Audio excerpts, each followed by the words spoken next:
En fait, il y a plusieurs, il n'y a pas une réponse parce que les situations, qui est sur Facebook et quel usage qu'il en est fait et quelle relation ça établissait entre qui est très différent. Puis là, il y a un certain nombre de scénarios que je vais évoquer. Prenons le cas le plus simple, il y a souvent, on peut faire partie d'un groupe Facebook qui n'existe que sur ce média social-là. Et on était plusieurs dizaines de personnes à discuter régulièrement pendant des années. Et là, tout d'un coup, il y a une personne d'entre nous qui disparaît. On vit à des milliers de kilomètres les uns des autres. On ne pourra pas faire le deuil en présence. Et donc, le seul lien qu'on a, c'était le média social. Et donc, dans ça, c'est un peu normal que les gens qui ont vécu avec cette personne-là à travers le média social vont vouloir vivre leur deuil à travers le média social. C'est le seul lieu de vie que ces personnes-là ont connu ensemble. Fait que ça c'est un exemple. Il peut y avoir tout aussi d'autres exemples du même type. Mais là, je prends l'exemple, pourquoi il y aurait une motivation, c'est où il faut se rendre compte, c'est que, en fait, c'est qui maintient la page. Dans beaucoup de cas, ces pages-là sont maintenues le média social n'est absolument pas au courant que la personne est décédée dans un premier temps. Ensuite, il peut y avoir, dans certains cas, c'est la personne elle-même qui a demandé, ou ses proches qui ont demandé de transformer cette page-là en page commémorative. Bon, c'est ça. Donc, il n'y a pas de... Et il y a peut-être ces pages-là qui étaient des pages qui n'étaient pas des échanges triviaux, là, de qu'est-ce que je fais aujourd'hui, bon, qui font juste... c'est juste des statuts, mais dans certains cas, ces pages-là, c'est des pages professionnelles, c'est des pages qui traitent d'un sujet ou qui animaient une communauté. Donc, dans ce sens-là, on peut comprendre que les gens ayant vécu une partie de leur vie ou qu'il y a une partie de leur production qu'ils ont mis sur Facebook, on peut penser à des gens qui sont en photographie, en musique, et bon, par exemple, tous les musiciens qui étaient sur MySpace et qui sont encore sur MySpace, ben, on peut comprendre qu'après leur mort, on va vouloir maintenir toute cette production-là qui a été téléchargée sur MySpace.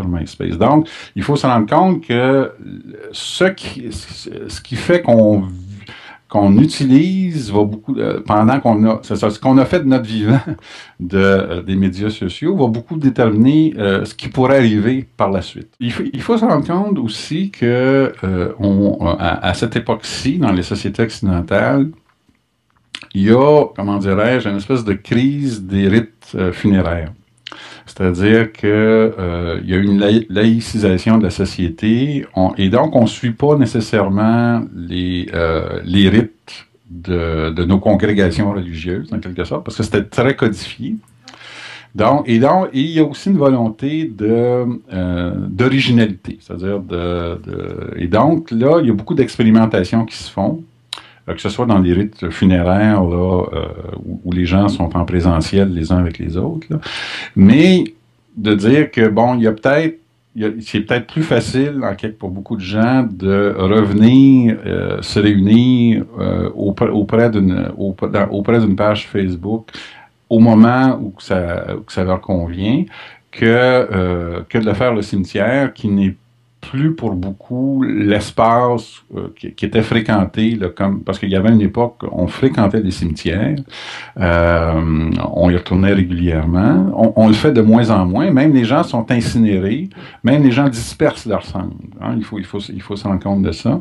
Donc, dans beaucoup de cas, il n'y a même plus d'espace physique où on peut se réunir. Donc, que les gens utilisent un espace électronique, en quelque sorte, pour le faire, ça peut être compréhensible. Donc, en quelque sorte, c'est dans le contexte plus large, une espèce de remise en question des rites funéraires. On essaie de trouver d'autres méthodes. Ben là, on regarde ce qui dispose. Le problème que ça pose dans ce cas-ci, c'est que Alors que les cimetières étaient des lieux institutionnalisés, ils sont encadrés par la loi, il y a toutes sortes de règles là, qui régissent. Là, on remet ça ici entre les mains d'entreprises privées qu'on ne sait pas si elles sont là dans 5, 10 ans. Et donc, dans ce sens-là, ça peut dire, on peut... Est-ce que ce soit la tombe de Jim Morrison, par exemple, si on avait l'équivalent, disons, si Lady Gaga avait une page Facebook, est-ce qu'on irait, on pourrait encore s'y recueillir sur cette page Facebook-là dans 50 ans? Bon. La question se pose. Il y a une question de pérennité. Là, c'est le fait que là, on utilise les outils qui sont là, ils sont gratuits. La contrepartie de ça, c'est qu'on est dépendant de ça.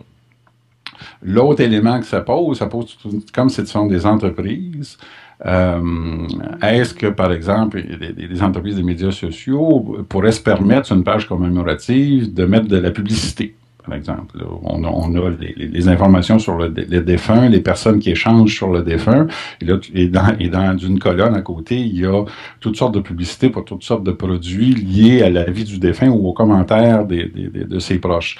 Donc, il y a toute la question, c'est comment qu'on organise le respect autour du défunt dans ce cas-là, et la pérennité.